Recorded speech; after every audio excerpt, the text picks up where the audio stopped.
Hi, today we're going to be talking about combinations. Let's get started. So we use combinations if the order does not matter when you are arranging things. Okay? So basically, if you have n things and you're arranging r things and order does not matter, then the number of arrangements is n factorial over r factorial times n minus r factorial.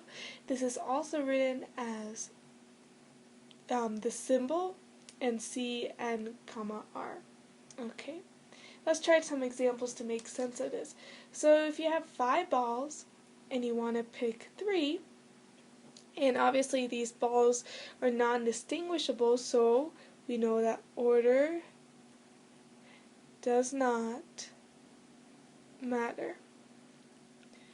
So that means we're going to do 5 choose 3, so the C is basically choose, so when you have combinations you say 5 choose 3, and this is equal to 5 factorial over 3 factorial times 5 minus 3 factorial. So basically we're saying that 5 is n and 3 is r. Okay, so let's do this. So the top now becomes 5 times 4 times 3 times 2 times 1 over 3 times 2 times 1, and we know that 5 minus 3 is 2, so this is 2 factorial, so times 2 times 1. Okay, now let's start to cancel out terms. So we see the 3's, the 2's, and the 1's cancel, and 1 is just times 1, so we can cancel that. And then we can cancel or divide out a 2 from the 4, so we're left with 5 times 2, which is equal to 10. So there are 10 ways to choose 3 balls out of 5 balls. Okay, let's try one more example. So let's say there are 10 kids, and we want to select 3 kids as the leadership panel in a classroom.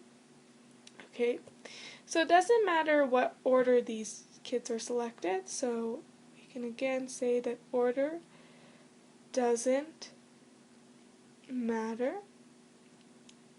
Okay, and then we know that 10 is equal to n and 3 is equal to r, so we now can use our combination formula. So we want to do 10 choose 3, and maybe just to get used to it I'll write it in the other way. So 10 choose 3, and this is equal to 10 factorial over 3 factorial times 10 minus 3 factorial, okay? And this is equal to 10 times 9 times 8 times 7 times 6 times 5 times 4 times 3 times 2 times 1. Okay, and then the denominator is going to be 3 times 2 times 1. We know that 10 minus 3 is equal to 7, so this is 7 factorial, so times 7 times 6 times 5 times 4 times 3 times 2 times 1. Now we're going to divide out the terms that are common, so set the 7, 6, 5s, 4, 3s, 2s, and 1. So basically all of 7 factorial cancels. And then we can divide out the 3 at the denominator and the 2 on the denominator. So we're left with 10 times 3 times 4, and this is equal to 120. So there are 120 ways to select 3 kids out of 10 kids for a leadership panel. Okay, so I hope that helped, and I hope to see you soon.